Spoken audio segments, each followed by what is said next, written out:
Doy paso al siguiente panel, que es una mesa de debate con responsables de ciberseguridad de infraestructuras críticas. Vamos a tener participación del sector de las telecomunicaciones, del sector de la energía, del sector del transporte, del sector de la banca. Y el panel lo va a moderar, pues que ya estuvo con nosotros el año pasado, nuestro amigo Mauricio Castaños, que es el CISO, también es experto en ciberseguridad, concretamente del sector financiero, y es miembro fundador de ISC, el capítulo México concretamente. Así que, Mauricio, yo no robo más tiempo, te entrego el panel para que lo puedas dirigir como tú sabes hacer.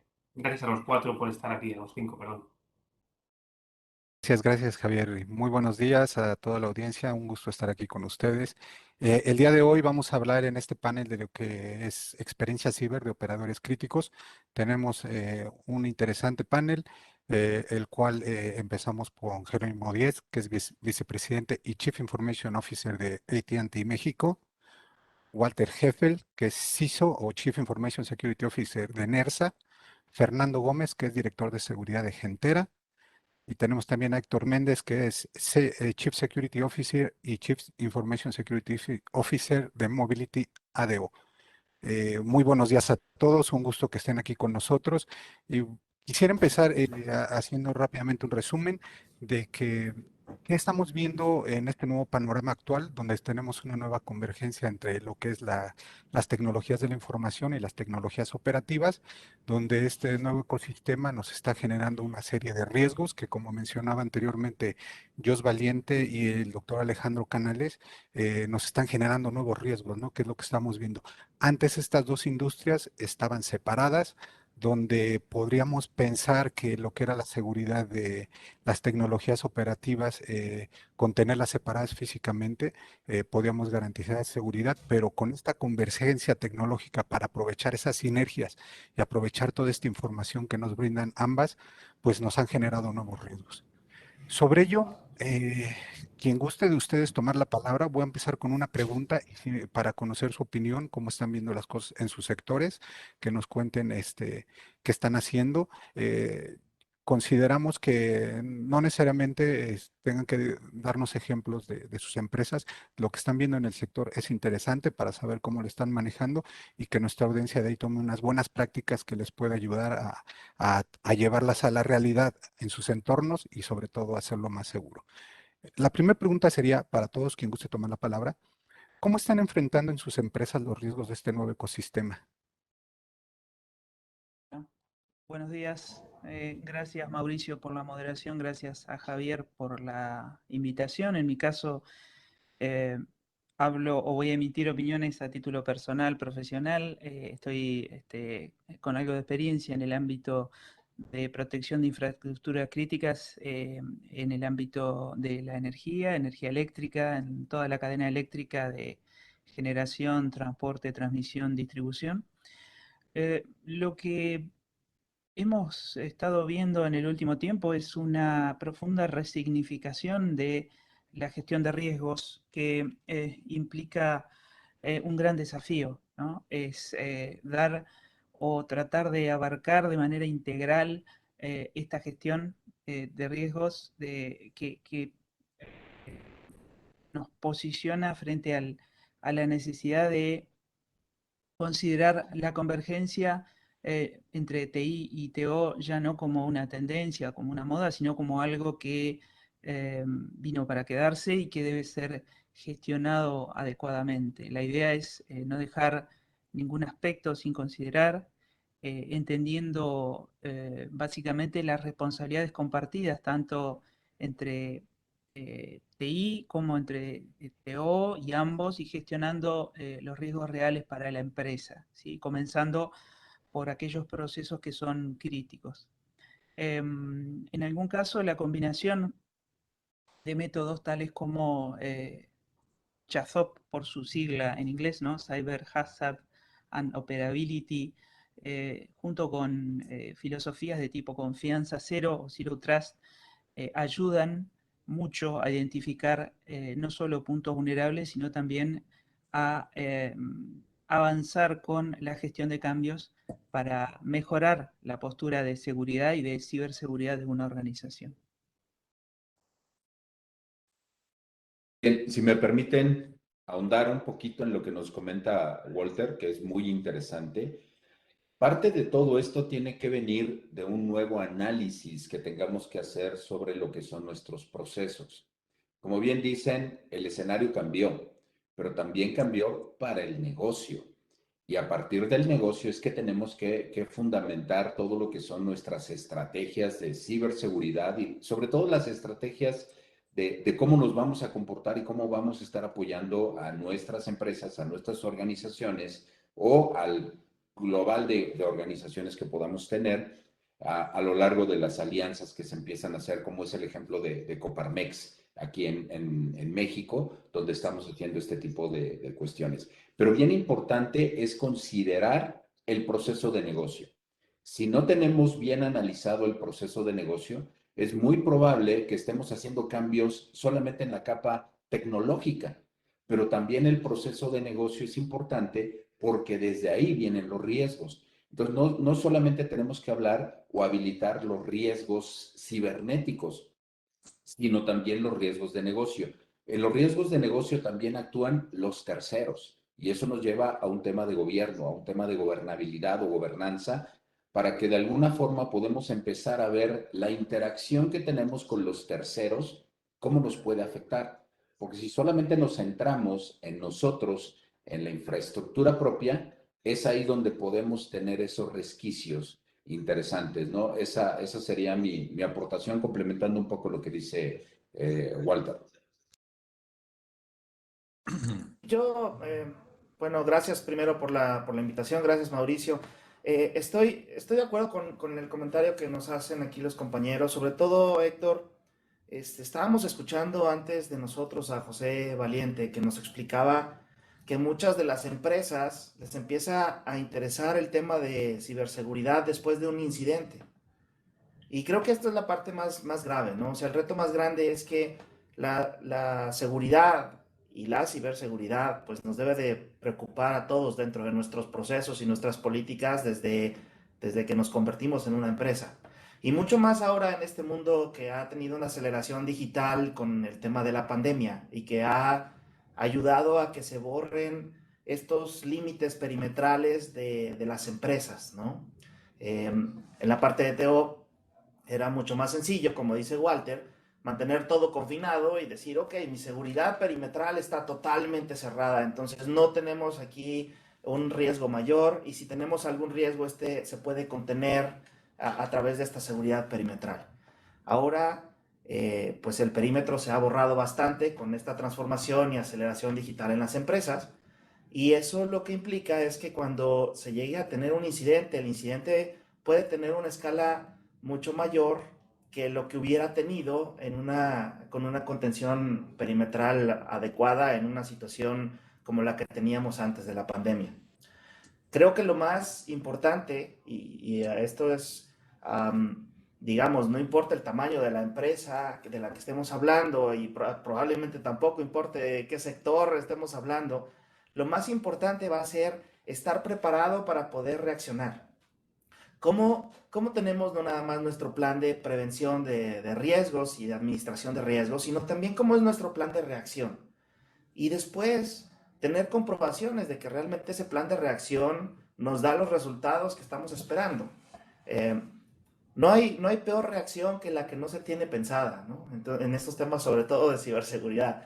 Entonces, el hecho de armar escenarios y poder identificar cómo tendrían que ser las reacciones en cada uno de ellos es un tema que, por supuesto, consume tiempo y hay que dedicarle cierto nivel de importancia a esto, pero es algo realmente crítico, ¿no? En la realidad nueva que estamos viviendo.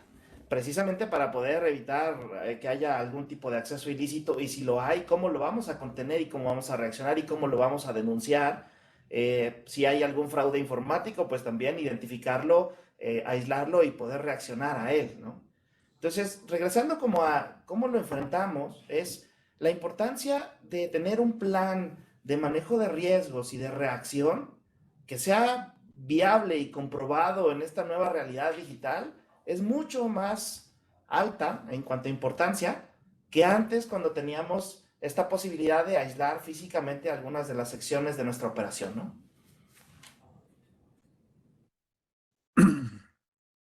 Bueno, muchas cosas de las que han dicho mis compañeros panelistas me parecen sumamente relevantes.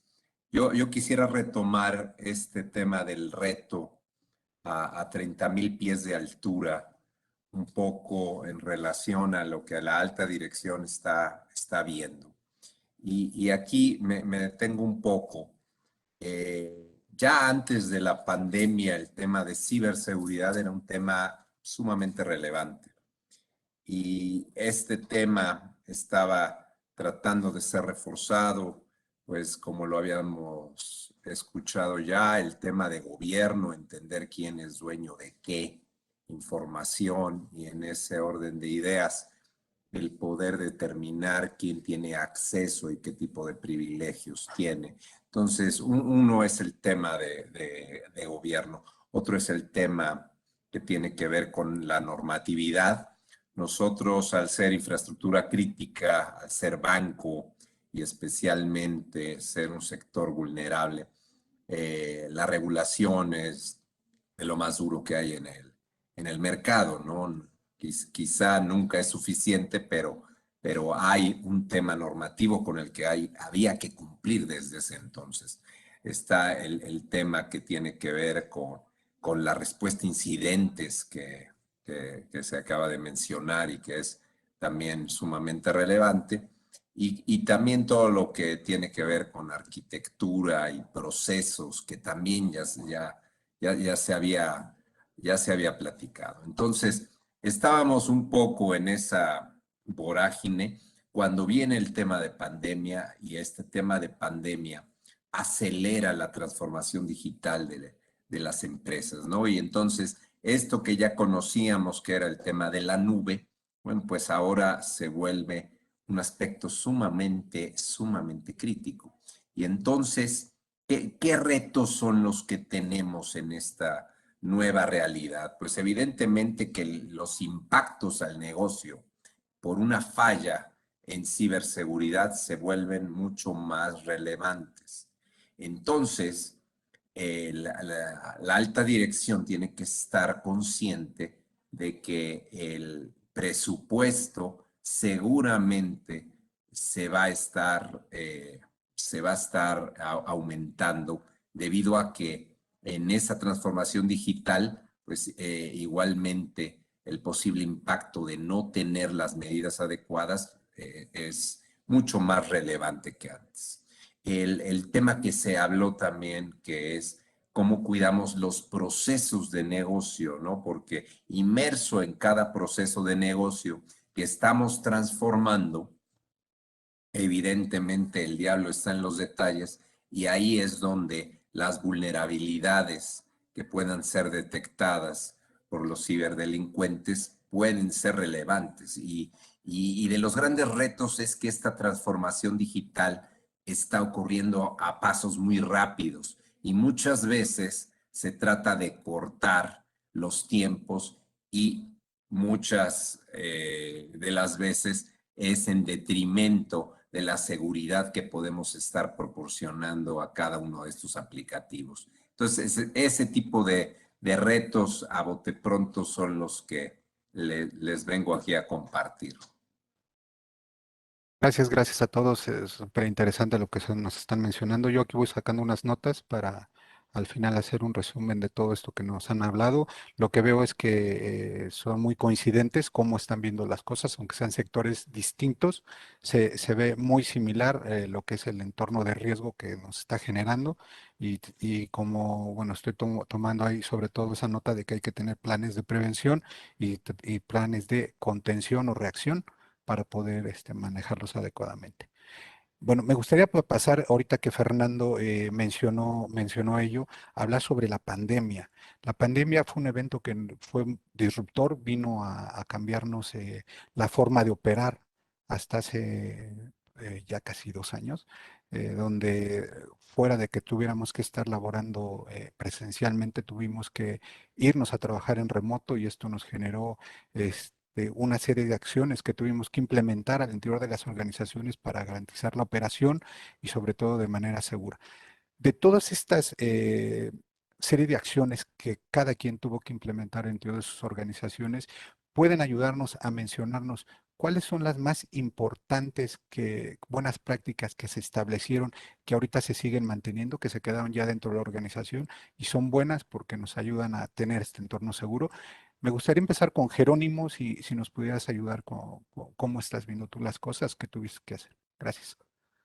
Claro, claro que sí, Mauricio. Por supuesto, estar con la pandemia y buscar el trabajo remoto de muchos empleados, de una gran cantidad de empleados, pues se vuelve un tema que primero en la operación se volvió un reto y después en asegurar la operación era el siguiente reto, ¿no?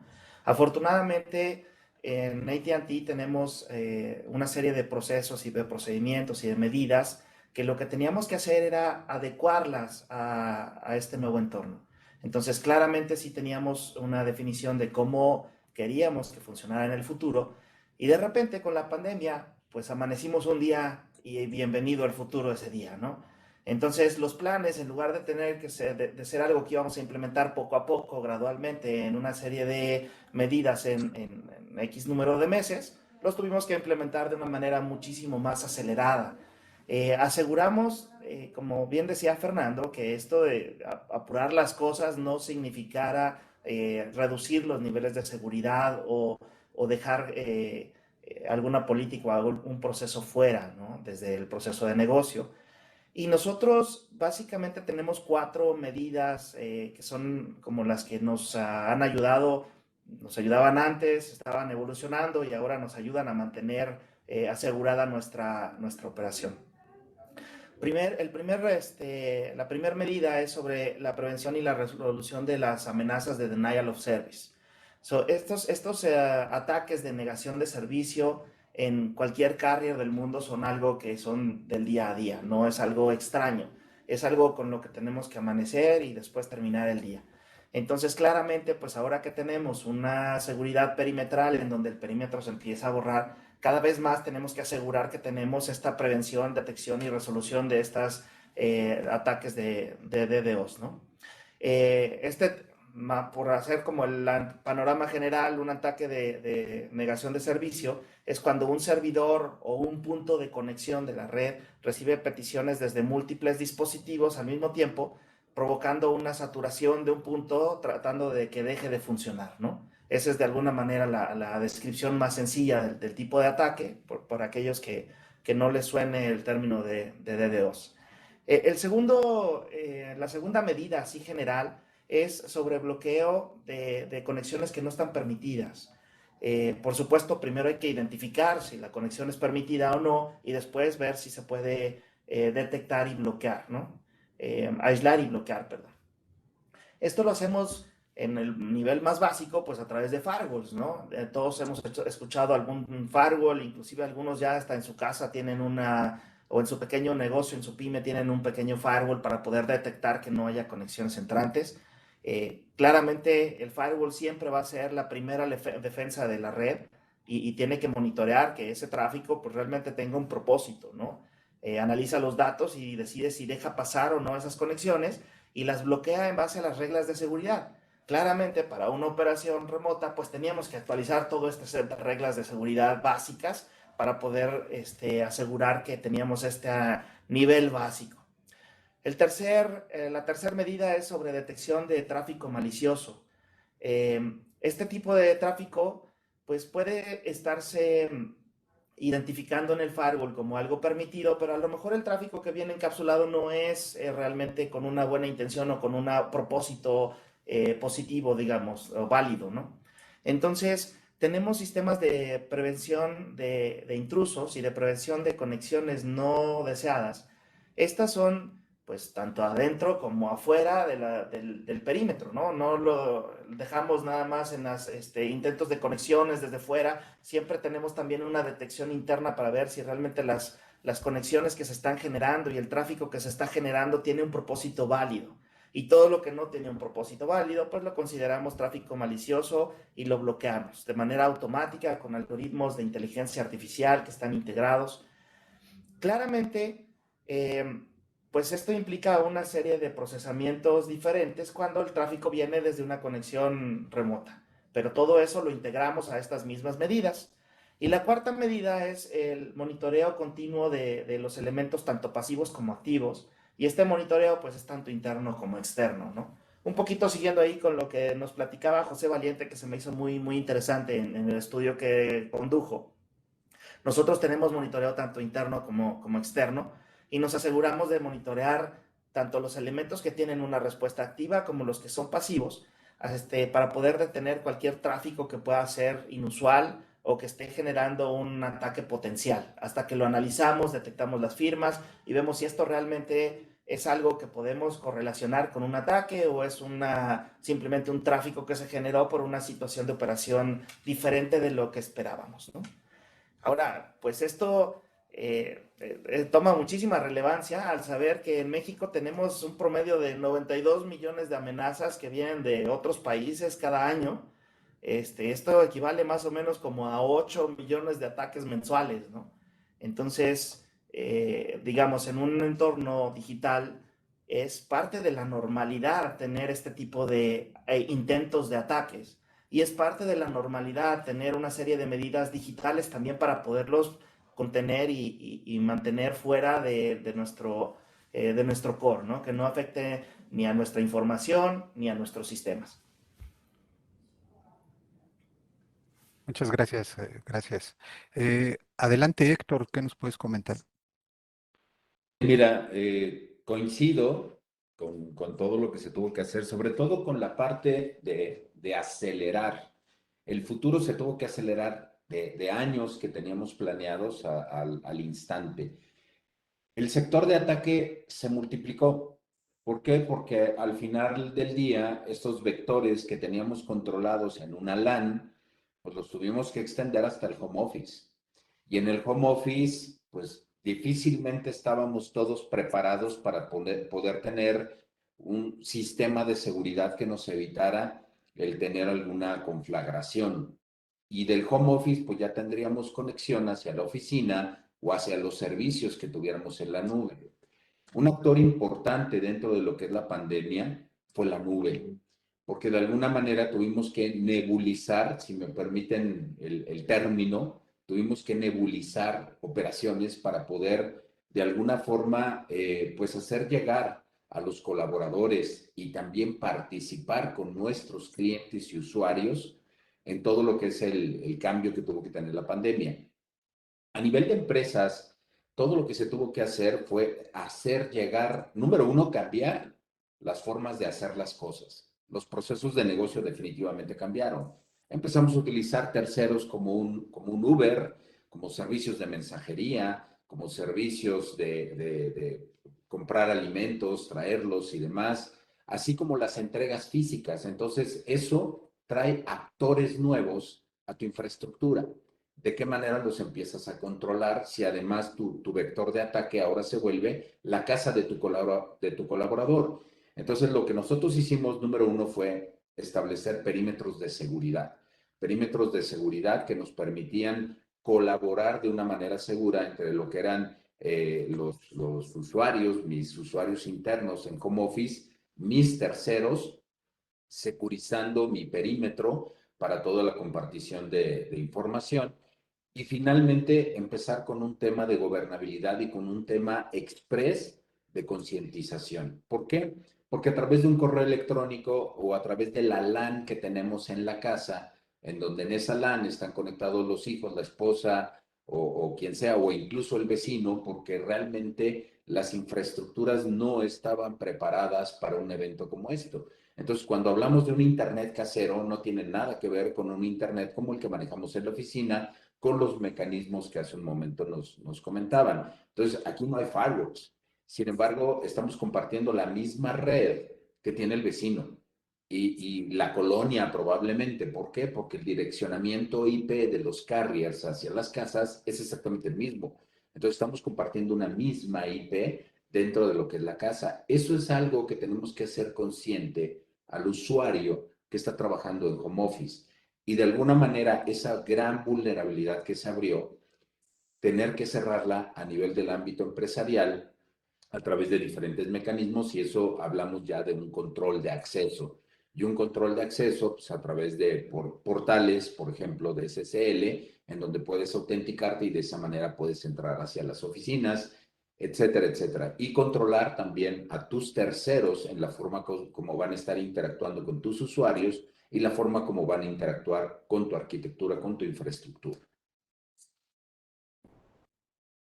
Gracias, Héctor. ¿Y tú, Fernando, qué nos puedes comentar? Pues Héctor mencionó a varias cosas que al interior de la empresa y por supuesto que yo creo que la mayoría de las empresas tuvimos que empezar a hacer, ¿no?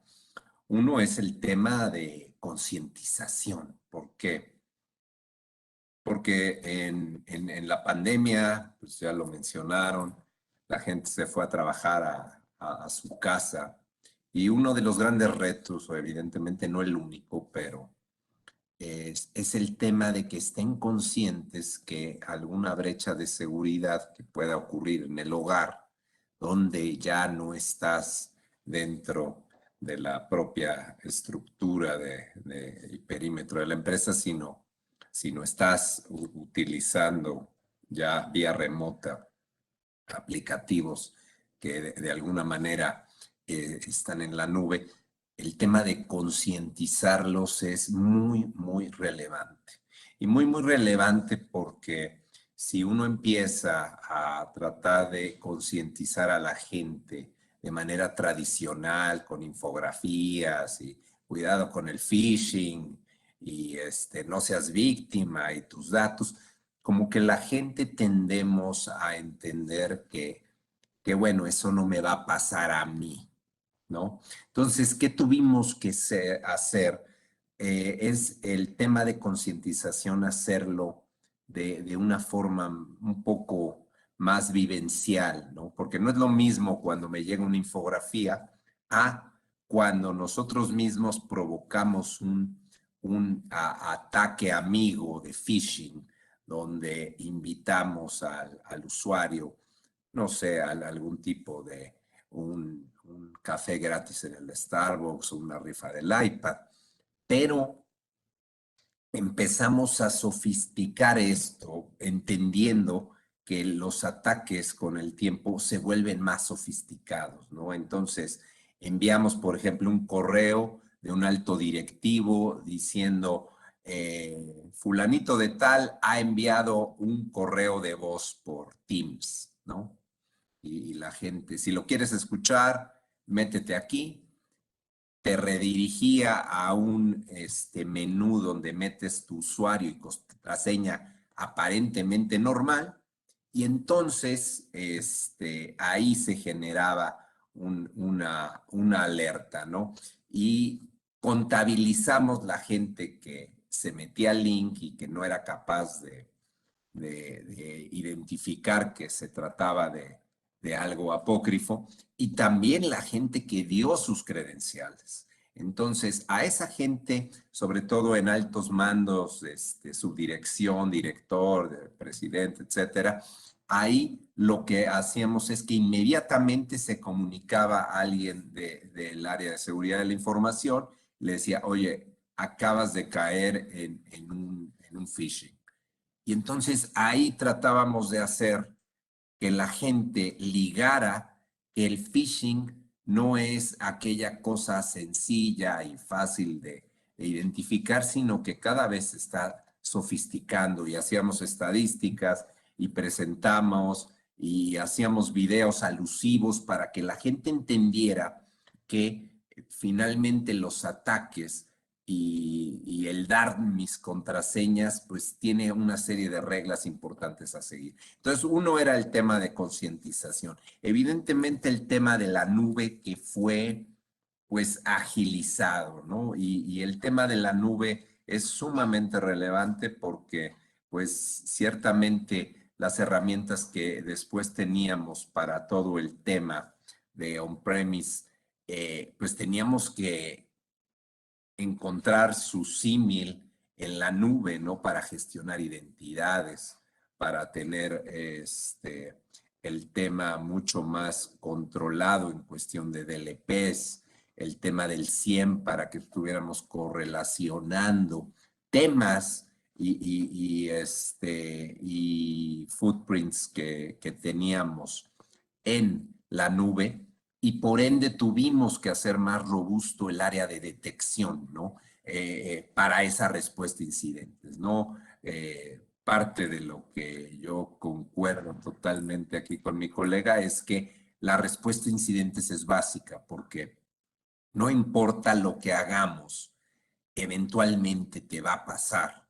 Y si te va a pasar, más vale que tenga uno súper bien aceitado el tema de cómo detecto rápido, cómo empiezo a aislar aquellos sistemas aplicativos o usuarios que en un momento dado pudieran empezar a dispersar el malware o ataque en cuestión, y después cómo va uno remediando. Y más vale que uno sea muy ágil para ese proceso, porque igual no hay seguridad al 100 y menos en el tema de ciberseguridad.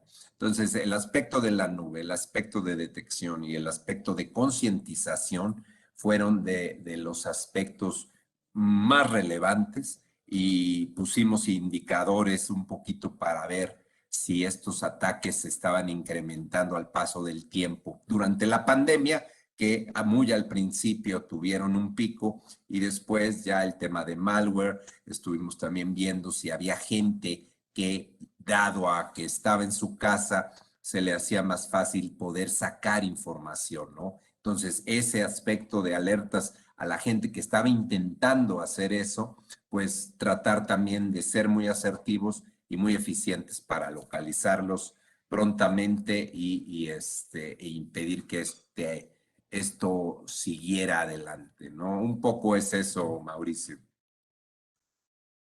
Gracias, Fernando.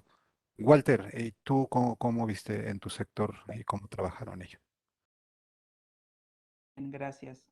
Por supuesto que coincido y adhiero y me siento identificado con muchas de las experiencias que están compartiendo mis colegas. Ciertamente, bueno, algunos datos que puedo aportar tratando de no repetir.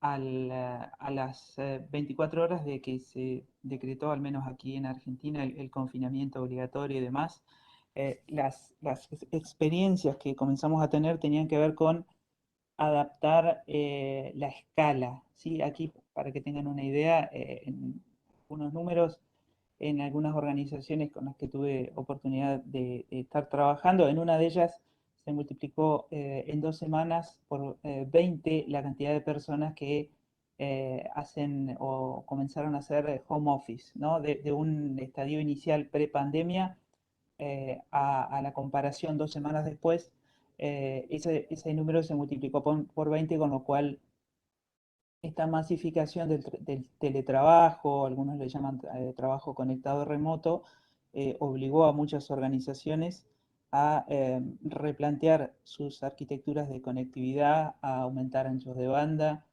a hacerse algunas preguntas, como por ejemplo, em, eh, por dónde iban a navegar estos usuarios que se encontraron haciendo teletrabajo. Se resignificó el concepto de split tunnel o túnel spliteado, como lo decimos aquí.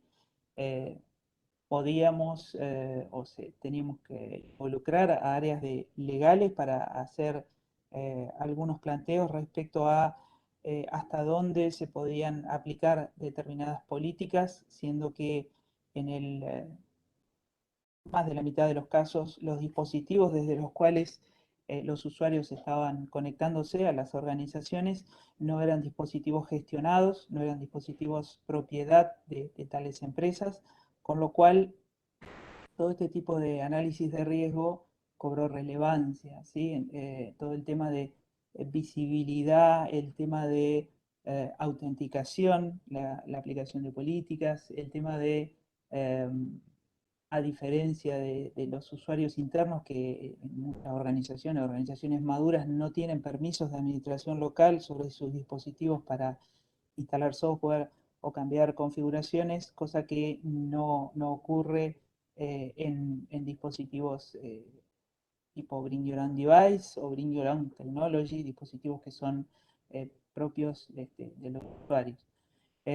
cobró o ha cobrado mayor relevancia a partir de esta aceleración de la digitalización, todo lo que es gestión de identidades, con lo cual, si bien por un lado hay un colega que comentaba la importancia de la ofimática en la nube y la cantidad de situaciones que nos ayuda o que nos mejora, también hubo que pensar en el hardening o el robustecimiento de esos procesos de autenticación, en muchos casos habilitando o acelerando o implementando rápidamente esquemas de doble factor de autenticación o múltiples factores de autenticación para reducir las posibilidades de ser víctimas de ataques de suplantación de identidad.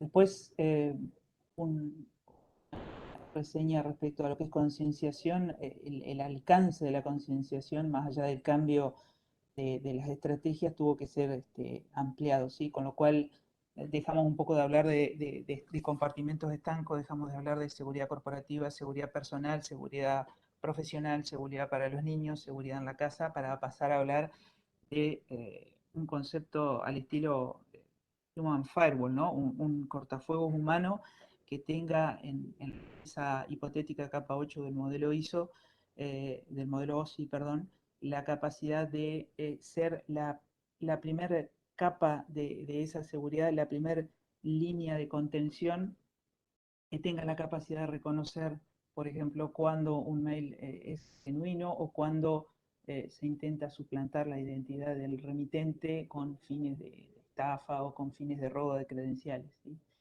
Hemos visto también una revalorización de aquellas compañías, empresas, organizaciones que ya tenían o venían trabajando en modelos de madurez o tenían un sistema de gestión de seguridad de la información, porque cobran un nuevo valor o se les empieza a dar mayor atención a las métricas generadas, a las estadísticas, ¿sí? A partir de las cuales hay una gestión de cambio mucho más conscientes. Y bueno, como para cerrar un poco todo lo que ha tenido que ver con hardening, con dejar de pensar en solamente o exclusivamente o fuertemente en la protección de un perímetro, sino pensar en ofrecer una experiencia de acceso segura a las personas independientemente de su ubicación, independientemente de el dispositivo que utilice para conectarse a la organización. Finalmente, algo que nos ha dejado interesante también es la posibilidad de generar ejercicios de tipo tabletop exercises referidos a situaciones de simulación de ataques de ransomware, ¿no? Poder coordinar, dirigir, armar la logística para una simulación o un ejercicio de simulación que puede durar 1 hora, 2 horas, 3 horas, y sentar en una mesa a representantes clave de una organización. Todos son importantes, por supuesto, en una organización, pero aquellos que tienen que tomar ciertas decisiones se ven frente a muchas veces la coyuntura que los pone ante la comisión de un delito, básicamente, que es el ransomware, ante la disyuntiva de ver cifrados los archivos de la compañía, de la organización, o ver cómo sus sistemas no están disponibles o están sufriendo una denegación de servicio por secuestro de archivo, y no tener en claro qué hacer. Entonces, estos ejercicios de simulación de ransomware nos ponen frente a la situación pura y dura de decir, bueno, ¿se debe pagar? ¿No se debe pagar? ¿Cuáles son las consecuencias de pagar? ¿Cuáles las de no pagar? Y bueno, un poco se dividen las aguas ahí y se comienza a definir procedimientos, ¿sí? Planes de comunicación, redefinir muchas veces planes de contingencia, saber si nuestros esquemas de backup son medida suficiente y o necesaria para poder restituir rápidamente las operaciones, ¿sí? Qué nivel de resiliencia tiene la organización y de qué manera se puede con una coordinación previa combatir este flagelo del ransomware, y todas las técnicas asociadas, ¿sí? Los ataques vemos cada vez que son más complejos y más difíciles de prevenir. Y bueno, creo que coincido plenamente con el colega que comentó que ya no se discute si somos como organización target o somos sujetos de interés o empresas o organizaciones susceptibles de ser atacadas, sino cuándo lo seremos. Entonces, es ahí donde debemos apuntar a estar lo más preparados posible para repeler o para restituir lo más rápidamente posible las operaciones y lograr la tan ansiada resiliencia organizacional. Muchas gracias. Mauricio, Gracias. creo que si me permites un comentario muy rápido, Sí, Jerónimo. aquí con lo que estaban comentando los compañeros, creo que es muy interesante el tema que empezó tocando Fernando y con el que cerró Walter. Estamos llegando a una conclusión, si me permiten, y si no, aquí me comentarán, que en donde parecería que la seguridad y la ciberseguridad son temas de personas. Entonces, estamos hablando de un tema cultural, ¿no? Este tema que mencionaba Walter del firewall, de la persona, se vuelve pues un tema de lo que llamaríamos comúnmente humanware, ¿no? Podemos tener las mejores herramientas tecnológicas, pero si no tenemos un equipo claro, como multidisciplinario, que entienda el tema de la seguridad cibernética y que realmente podamos llamarlo una fuerza laboral cibernética multidisciplinaria que pueda simplificar y mejorar estos elementos de ciberdefensa, pues parecería que es el camino por el que hay que avanzar. Entonces, no nada más es concientización, sino es integrar que la seguridad es parte de la cultura de trabajo de todos dentro de la organización a partir de esta época digital, ¿no? Excelente forma de resumirlo, Jerónimo. De hecho, eh, parte también de lo que estaba para complementar tu resumen que has hecho muy bien, algo de lo que mencionaron tanto Jos Valiente y Alejandro Canales, el tema de la cooperación. ¿Sí? Fuera de todo este humanware y medidas de seguridad al interior de nuestras organizaciones, se requiere también mucha cooperación ya en el ecosistema entre todas las industrias para que esto funcione, porque si no, al final nos quedamos solo protegiendo nuestra casa, pero todo lo que pasa afuera y las lecciones aprendidas que pasa con ello, hay que compartirlas para ayudarnos, ¿no? Creo que eso es muy bueno de las diferentes charlas que he escuchado durante el día de hoy. Me gustaría ya nada más cerrar con esta pregunta. Sé que el tiempo lo tenemos encima, Javier. Ha estado súper interesante. Yo creo que nos podemos seguir aquí otro buen rato. Pero ya nada más para cerrar, y me gustaría empezar contigo, Jerónimo. Sabemos que tienes el tiempo apretado. Eh, Posterior a la pandemia, ¿se incrementó el presupuesto en ciberseguridad o se mantuvo?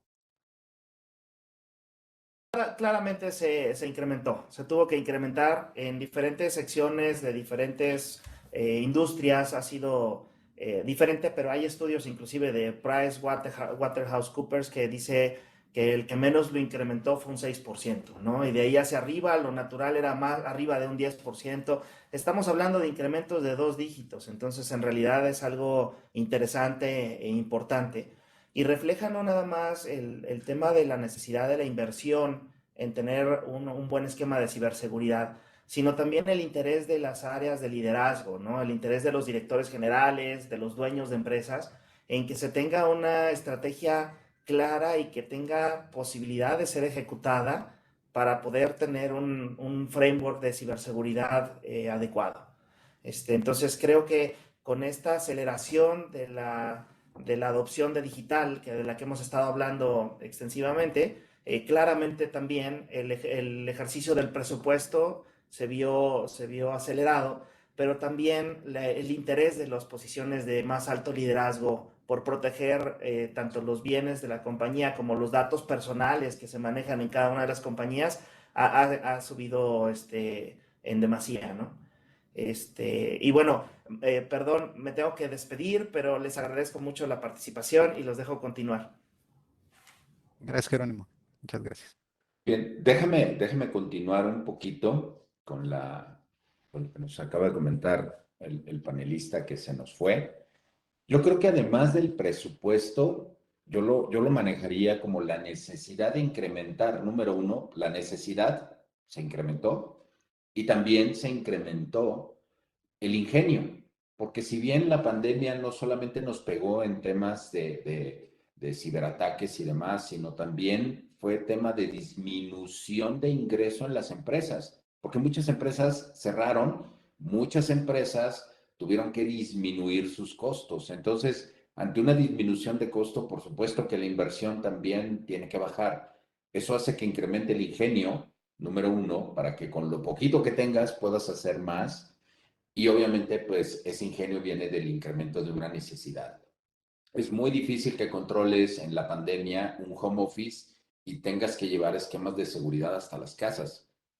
Entonces, lejos de invertir para meterle una infraestructura al grueso de tu personal que se va a home office, pues teníamos que ver la forma también de cómo llevábamos la ciberseguridad que estaba solamente centrada en un perímetro local hacia lo que era la dispersión de la gente, ¿no? Entonces sí, hubo muchas industrias, en el caso, por ejemplo, de la industria del transporte, pues simplemente disminuyó porque la gente dejó de viajar, deja de viajar, deja de haber ingresos, pues obviamente, aunque quiera yo meterle más dinero al tema de ciberseguridad, pues lo más esencial es que la empresa subsista, ¿no? Y que la operación subsista. Entonces ahí es un poquito encontrado el tema, ¿no? Del incremento o no de temas de ciberseguridad de presupuesto, ¿no?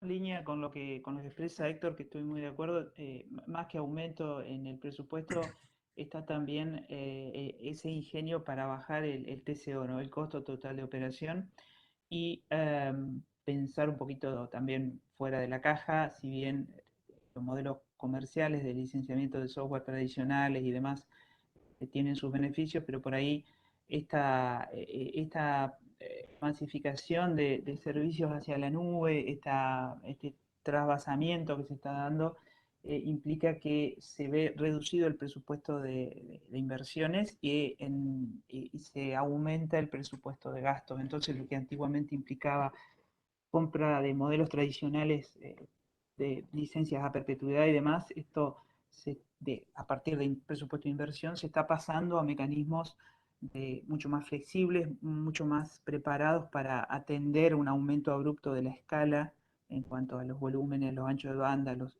throughput y demás, con lo cual quería remarcar eso, ¿sí? Y también el hecho de, bueno, lo que planteaba José Valiente, a quien conozco desde hace muchos años, el trabajo colaborativo creo que es la clave de la convergencia, o una de las claves de la convergencia TI y TO, saber que estamos todos en el mismo barco y más allá de las diferencias que existen y que hay que gestionarlas, creo que tenemos que solidificar el trabajo en grupo a partir de las similitudes y de las fortalezas y de los complementos que se pueden dar tanto a nivel de TI y de TO, ámbitos de protección de infraestructuras críticas, de ambientes industriales, con lo cual hay que potenciar eso, ¿sí? Más que centrarnos en las diferencias, centrarnos en complementos y en las sinergias que podemos lograr. Y finalmente, la importancia del software libre y también de organizaciones sin fines de lucro que muchas veces ayudan a potenciar cuestiones como, por ejemplo, la gestión de indicadores de compromiso, ¿sí? Más allá de las marcas que podamos tener implementadas en nuestras organizaciones, sean on-premise, sean en la nube. Hay organizaciones, no pocas, que se dedican o que no hay una búsqueda de ánimo de lucro, pero que ayudan a potenciar o a mejorar las salvaguardas y la tecnología de protecciones. Ese era mi aporte. Muchas gracias. Bueno, y en algo relevante, ¿no? Y relativo a la pregunta, oye, ¿se incrementó o no se incrementó el presupuesto? Evidentemente se incrementó. Algo muy, muy relevante que esto lo vimos hace unos 7 años que empezamos con este proceso de ciberseguridad dentro de la institución, es que al principio como que lo llamamos proyecto, el proyecto de seguridad de la información, que pareciera que eso tiene un principio y un fin, ¿no? No fue sino hasta el año 2 donde le pusimos programa de seguridad de la información. Porque es decir, no esto es one shot y después ya se termina, sino que esto tiene que seguir evolucionando. Y si bien había ciertas iniciativas que tuvimos que poner especial énfasis para darle un upgrade a toda nuestra estructura de ciberseguridad, pues habían cosas que en el momento empezaban a surgir, ¿no? Pero ya ponerlo como un programa y ponerle y asignarle un presupuesto y todo, pues eso fue sumamente relevante. Evidentemente, con esta cuestión de pandemia y aceleración del modelo digital en el cual nosotros estamos inmersos, no solo es el tema de que estamos pidiendo más presupuesto, pues para blindar todas aquellas cosas que se están haciendo y que ya la empresa con un grado de madurez más alto entiende la importancia de ir hacia lo digital, pero de forma segura. Uno de los aspectos claves es que no solo se está compitiendo por presupuesto, sino por recursos de TI, ¿no? Y en esa vorágine donde los recursos de TI son escasos y que a la vez están trabajando su 80-20 en esta transformación digital, pues necesitas esos recursos para evidentemente estar proporcionando el blindaje y herramientas, etcétera, en cuestión de ciberseguridad.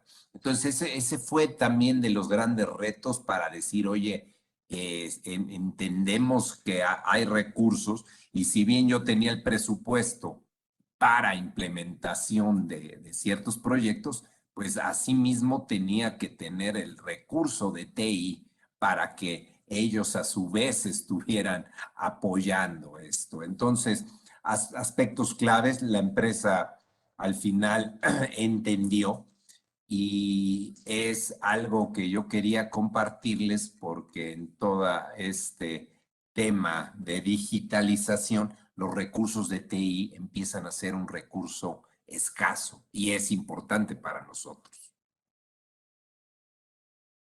Gracias a todos nuestros panelistas. Para cerrar de todo esto que hemos hablado, tomé aquí unas ideas rápido que resumen mucho de lo que he escuchado de ustedes, de lo que tuvieron que enfrentar y lo que están haciendo. Para mantener nuestro ecosistema seguro en este momento, lo primero es identificar, autenticar qué es lo que estamos viendo, hacer un tema de monitoreo constante. Tomo la parte que mencionabas de concientización, pero no solo en la concientización, Fernando, creo que el tema de probar esas medidas de seguridad nos va a dar una garantía de que sí están funcionando y sobre todo el tema y de los anteriores panelistas, la cooperación de trabajar con otras industrias, con el gobierno y demás, nos va a ayudar a esa resiliencia, no solo como industria, sino como organización, como país, ¿no? Y fuera de eso, espero que algún día lo veamos internacionalmente, ¿no? Pues no sé si hay algunas preguntas, Javier, que todavía y tengamos tiempo todavía para contestarlas. Se nos fue el tiempo, una disculpa también a la audiencia. Tenemos otra serie de preguntas, pero este es un tema, yo creo que nos hubieran dado 2 horas y hubiera estado muy interesante para pues, seguir debatiendo aquí. Pero les agradecemos mucho a todos nuestros panelistas. Y adelante, Javier.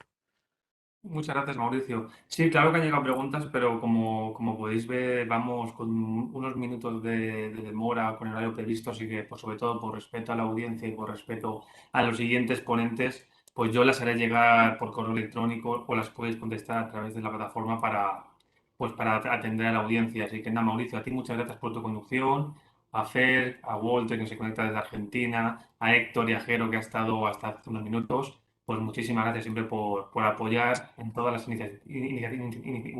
iniciativas que os pido que apoyéis. Así que gracias a los 5. Gracias a ustedes. Gracias, Tengan Greg. buenas tardes. Un gusto. Buena Hasta tarde. luego. Un placer. Hasta Gracias. luego. Hasta la próxima.